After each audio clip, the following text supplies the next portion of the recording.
The world's attention is now turning this week to the Brazilian city of Belém at the edge of the Amazon rainforest, where world leaders are gathering for United Nations COP30 climate summit. This year's conference is highly symbolic, which marks 10 years since the Paris Agreement and set in one of the planet's most fragile ecosystems. But symbolism aside, tough questions are what exactly is on the agenda and how far are the nations willing to go. COP13 will bring together almost 200 countries for marathon talks on how to tackle a crisis that touches them all.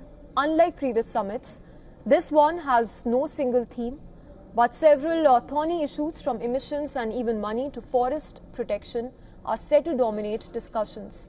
And the biggest question, of course, will be, are nations still on track to meet the promises made in Paris 10 years ago?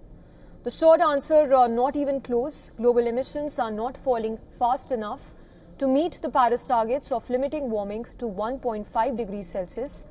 Countries were due to submit new 2035 climate pledges earlier this year. However, most missed the February deadline, and many of those submitted have fallen short.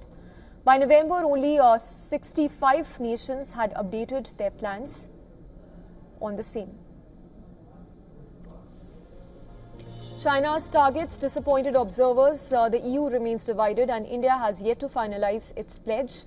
Host nation Brazil, calling the rounds of pledges the vision of our shared future, now faces pressure to drive stronger commitments on the same.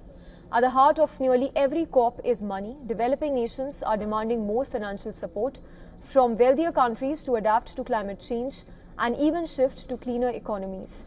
At COP29, richer nations pledged $300 billion a year by 2035. However, experts now say that the figure falls far short of what is actually needed.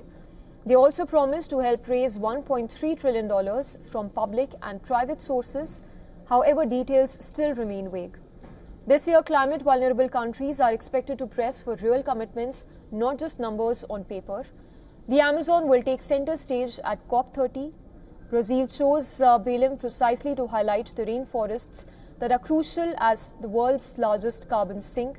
The hosts are launching a new initiative, the Tropical Forests Forever Facility, or the TFFF, a $125 billion global fund that rewards countries for keeping trees standing rather than cutting them down. Environmental groups like Greenpeace say that it could be a step forward, and it comes with clear commitments to end deforestation by 2030. The challenge is urgent. The deforestation hit a record high last year in 2024, with forests disappearing at the rate of 18 football fields every minute. As COP30 begins, the world faces a defining test, and that is whether nations can actually turn a decade of promises into meaningful progress hereon. From emissions and finance to forests and fairness, every decision will shape the planet's next chapter. For millions living on the climate front lines, the stakes could not be higher at this stage.